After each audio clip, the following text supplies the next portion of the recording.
تخيل معايا لو في ورقة واحدة ممكن تقولك شركتك كسبت كام وخسرت كام خلال فترة معينة.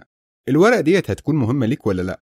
أكيد طبعا مهمة. ديت ببساطة هي قائمة الدخل. يلا بينا نبدأ ونعرف إيه هي قائمة الدخل أو الانكم ستيتمنت. ديت القائمة اللي معظم أصحاب الشركات بيحبوها. طب ليه؟ لأنها في الآخر بتعرفهم صافي الربح كام. الناس بتحب تشوف إن صافي الربح رقم كبير ومشجع.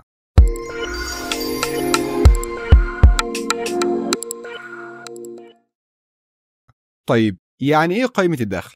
هي عبارة عن النتيجة النهائية لعمليات الشركة خلال فترة معينة، بتوضح لنا الإيرادات اللي جت والمصروفات اللي خرجت. طيب يعني إيه الكلام ده؟ ببساطة شركة بتعمل عمليات على الفلوس بتاعتها، بتشتري أصول وبتبيع منتجات وبتشتغل، وقائمة الدخل بتقول لنا في النهاية إيه العائد من الشغل ده؟ هل كسبنا ولا خسرنا؟ بشكل أبسط، قائمة الدخل بتوضح لي إيراداتي ومصروفاتي. بس هنا خلي بالك من نقطة مهمة. كلمة إيرادات مش معناها بالضرورة إن هي فلوس أنا حصلتها، ومش معنى كلمة مصروفات إنها فلوس أنا صرفتها بالفعل. الفرق ده مهم جدا وهنشرحه كمان شوية. دلوقتي عندنا نوعين من قائمة الدخل. أول نوع هو السنجل ستيب انكم ستيتمنت، والنوع ده بنحط فيه كل الإيرادات في جانب وكل المصروفات في جانب تاني، وبعدين نطرح المصروفات من الإيرادات، والناتج بيكون صافي الربح اللي هو النت انكم. النوع التاني وهو مالتي ستيب انكم ستيتمنت، وده اللي هنركز عليه دلوقتي. هنا بنحط البنود بتاعتنا بطريقة مرتبة أكتر. بنبدأ بالإيرادات، وبعدها نبدأ نحط تكلفة البضاعة المباعة اللي هي الكوكس والمصروفات المختلفة، علشان في الآخر نوصل لصافي الربح النت انكم. النوع ده بيدينا فكرة أوضح عن كل مرحلة من مراحل تحقيق الربح في الشركة، وده اللي هنتكلم عنه بالتفصيل. البند الأول سيلز ريفينيو، ده أول حاجة بنحطها في قائمة الدخل، وبيعبر عن إجمالي المبيعات اللي الشركة عملتها، سواء بقى المبيعات دي تمت نقدا كاش أو بالآجل كريدت.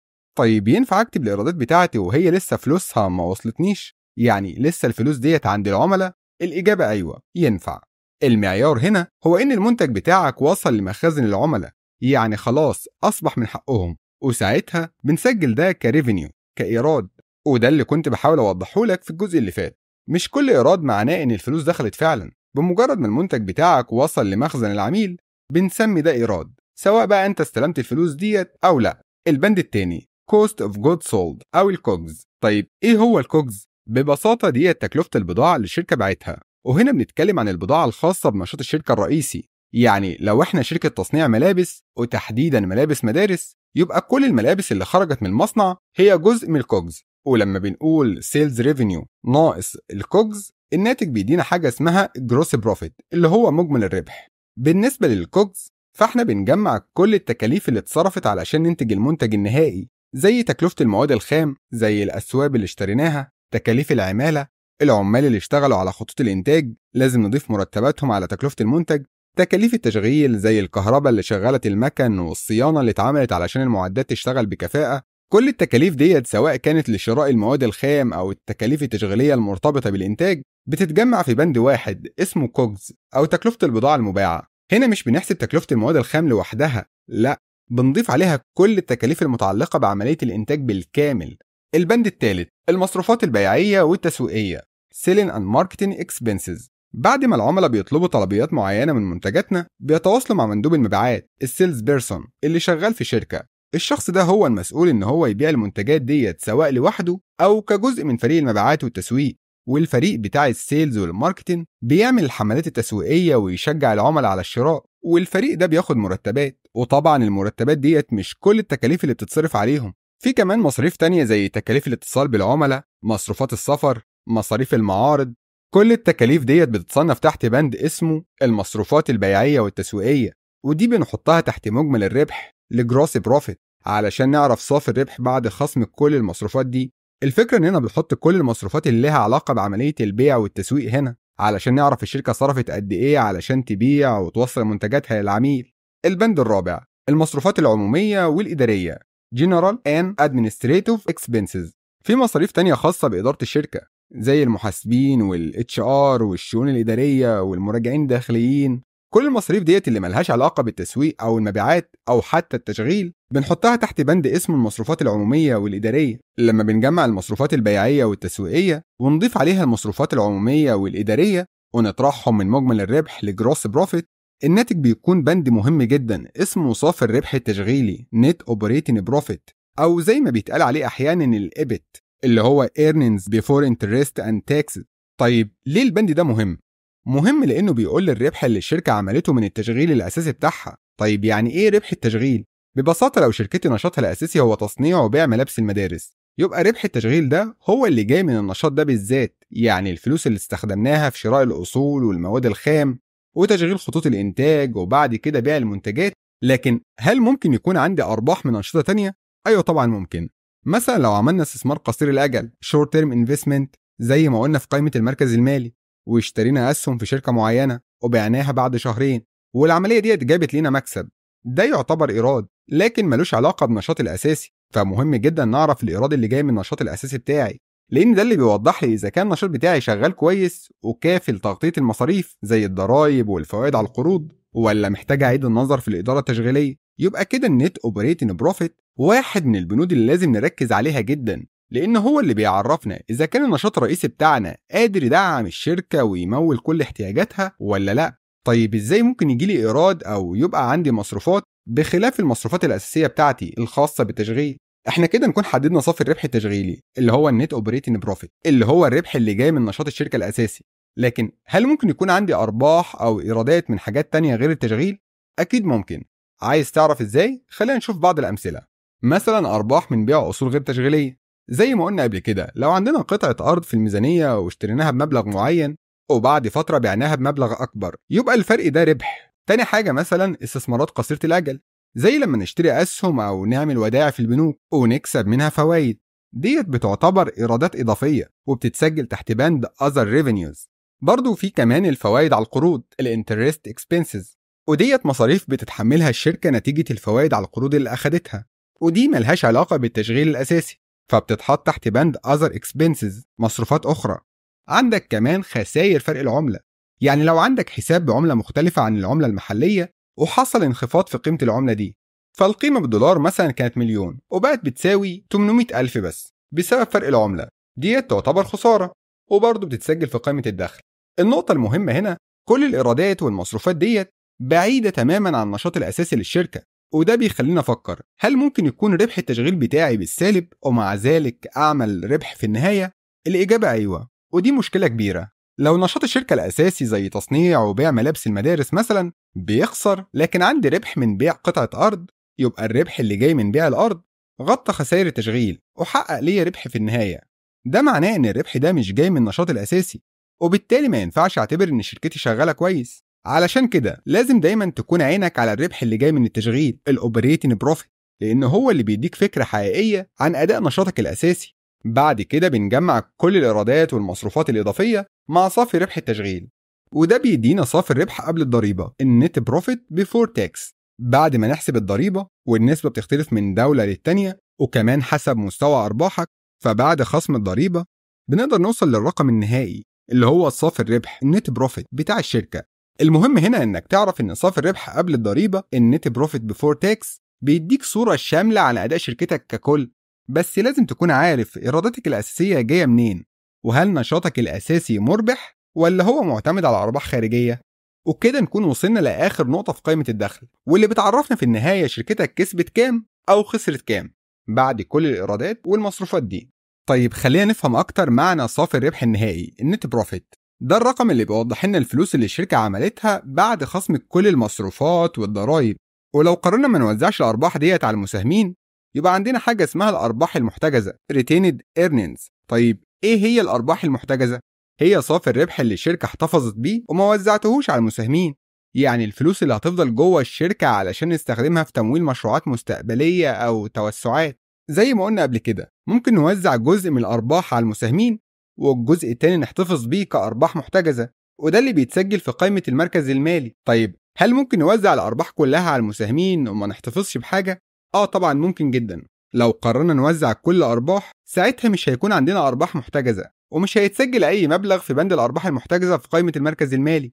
فالشكل النهائي لقائمة الدخل أول حاجة عندنا السيلز ريفينيو، بنطرح منها الكوجز تكلفة البضاعة المباعة، وبعد كده بنوصل للجروس بروفيت مجمل الربح، بعد كده بنضيف المصروفات البيعية والتسويقية السيلين اند ماركتنج اكسبنسز، وكمان المصروفات العمومية والإدارية General and Administrative Expenses، وبنطرحهم من مجمل الربح، وده علشان نوصل لصافي الربح التشغيلي النت اوبريتنج بروفيت.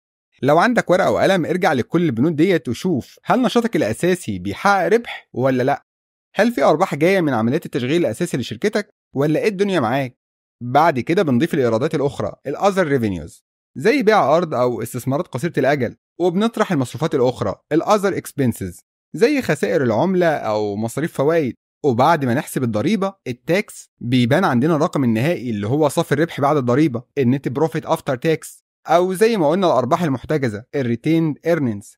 الخلاصة بعد ما وصلنا لصافي الربح النهائي عندنا خيارين، يا إما نوزع الأرباح على المساهمين، يعني كل أرباح هتخرج من الشركة وساعتها مش هيكون عندنا أرباح محتجزة، والأوبشن التاني إننا نحتفظ بجزء من الأرباح.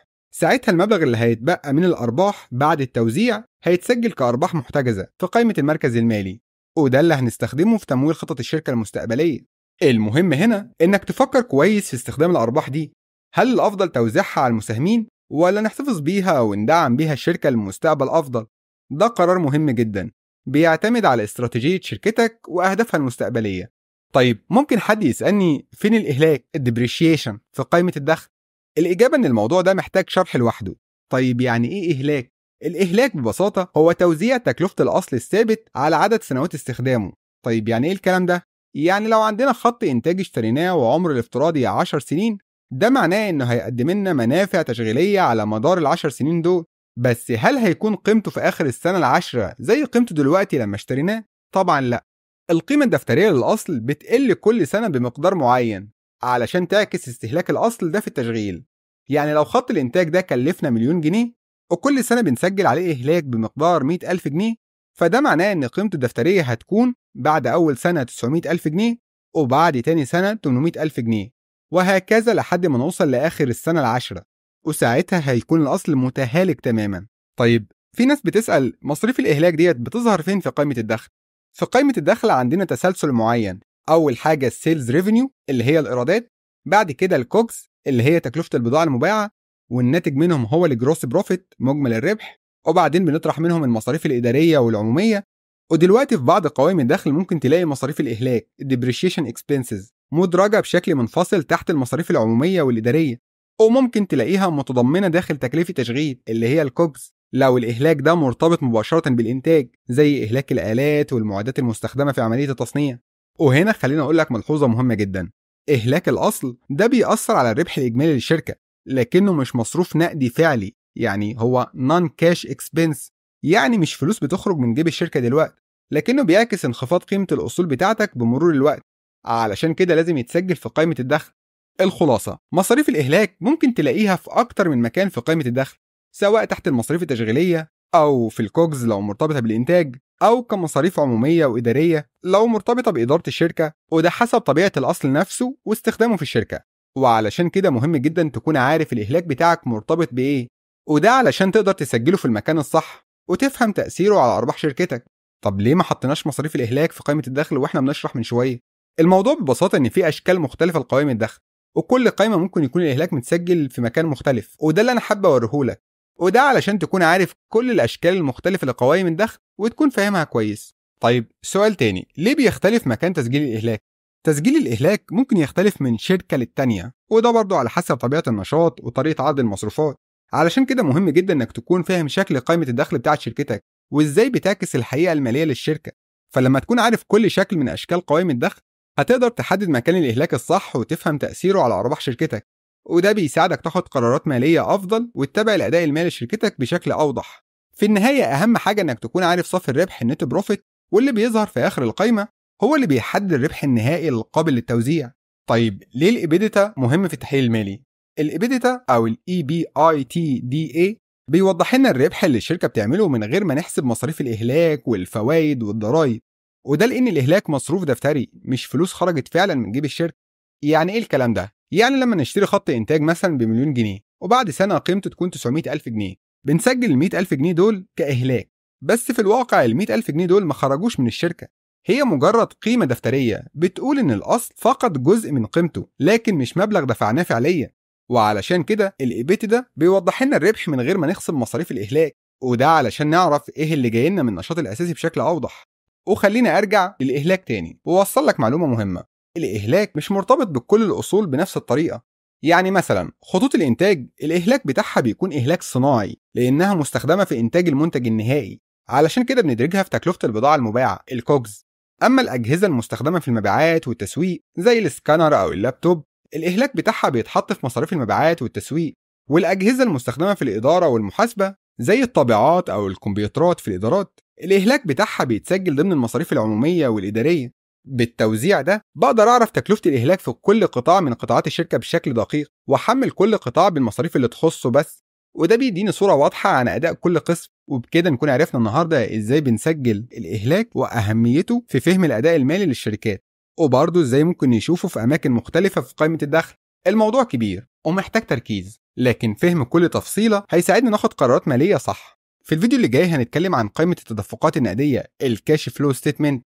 القائمة ديت هي اللي بتعرفنا الفلوس اللي دخلت وخرجت من الشركة بشكل فعلي، ومن غيرها مش هنعرف الشركة بتصرف فلوسها فين، وهل عندنا سيولة كافية ولا لا.